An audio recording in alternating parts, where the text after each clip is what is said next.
Hi friends, എല്ലാവർക്കും സ്മിതാസ് cooking വേൾഡിലേക്ക് സ്വാഗതം. ഇന്നും ഉണ്ടാക്കുന്നത് ചിക്കൻ വിഭവം തന്നെയാണ് കേട്ടോ. ഗ്രീൻ ചിക്കൻ തവ ഫ്രൈ. ഇന്ന് എങ്ങനെയാണ് തയ്യാറാക്കുന്നത് നോക്കാം. ഗ്രീൻ ചിക്കൻ തവ ഫ്രൈ ഉണ്ടാക്കുന്നതിന് വേണ്ടിയിട്ട് ഞാൻ 1/4 കിലോ ചിക്കനാണ് എടുത്തിട്ടുള്ളത്. ഇത് ബോൺലെസ് ആയിട്ടുള്ള ചിക്കനാണ് എടുത്തിട്ടുള്ളത് കേട്ടോ. അപ്പോൾ ഇതിലേക്ക് ഇനി ഒരു അരപ്പ് തയ്യാറാക്കണം.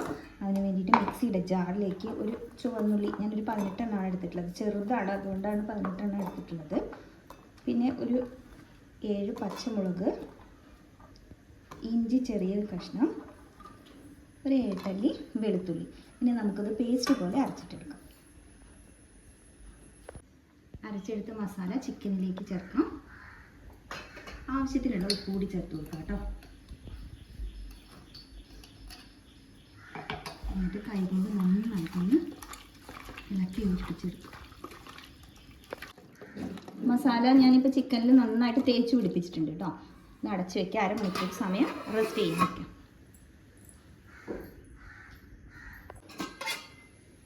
ഒരു ടീസ്പൂൺ വിനാഗിരി കൂടി ചേർത്ത് വെക്കുക. എന്നിട്ട് ഒന്നുകൂടി ഒന്ന് യോജിപ്പിച്ച് വയ്ക്കാം.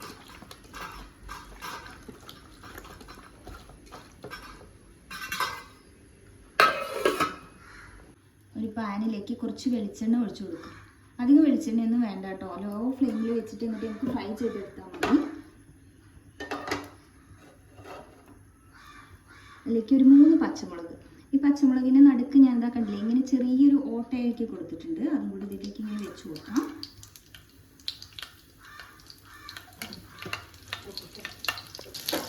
ഇതിലേക്ക് നമ്മൾ റെഡിയാക്കി വെച്ചിട്ട് ചിക്കൻ 2 പ്രാവശ്യമായിട്ടാണ് വറുത്തെടുക്കുന്നത്. ലോ ഫ്ലെയിമിൽ വെച്ചിട്ട് വേണം ചെയ്തെടുക്കാൻ. ഫ്ലെയിം കൂട്ടി വെച്ചിട്ടില്ല.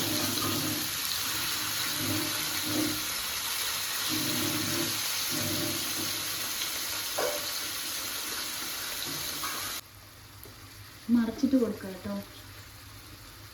ലോ ഫ്ലെയിമിൽ വെച്ചിട്ട് വേണം ചെയ്യാൻ.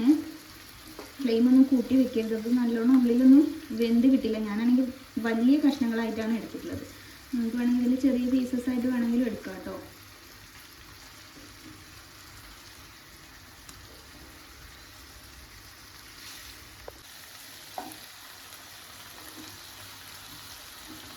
അങ്ങനെ മറിച്ചിട്ട് കൊടുത്തിട്ട് നമുക്ക് ഫ്രൈ ചെയ്തെടുക്കാം കേട്ടോ. എപ്പോഴും നമ്മൾ മുളക് പൊടി മല്ലിപ്പൊടി ഇട്ടിട്ട് തന്നെ ഉണ്ടാക്കുന്നത്. ഇടയ്ക്കൊക്കെ ഇങ്ങനെ ഈ രീതിയിലൊന്ന് ഫ്രൈ ചെയ്ത് നോക്കും. ചാനൽ ആദ്യമായിട്ടാണ് വേണമെങ്കിൽ സബ്സ്ക്രൈബ് ചെയ്യാൻ മറക്കരുത്. തൊട്ടടുത്താണ് ബെല്ലൈക്കൺ കൂടി എനിക്ക് ചെയ്യുന്ന ഓപ്ഷൻ കാണാം. അതിൽ ഓൾ വേണം സെലക്ട് ചെയ്യും. എങ്കിൽ മാത്രമാണ് ഞാൻ പുതിയ വീഡിയോ അപ്ലോഡ് ചെയ്യുമ്പോൾ നോട്ടിഫിക്കേഷൻ ലഭിക്കുകയുള്ളൂ. ഈ ചിക്കനെല്ലാം പാകത്തിന് ഫ്രൈ ആയി കിട്ടിയിട്ടുണ്ട്. വേറൊരു പാത്രത്തിലേക്ക് നമുക്ക് മാറ്റാം.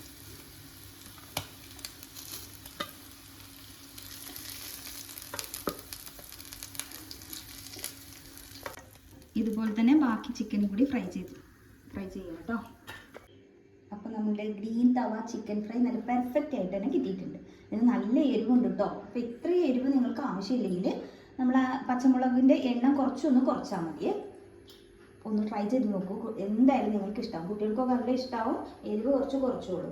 വീഡിയോ ഇഷ്ടമായെങ്കിൽ ലൈക്ക് ചെയ്യാനും ഷെയർ ചെയ്യാനും കമൻറ്റ് ചെയ്യാനൊന്നും മറക്കരുത്. Thank you.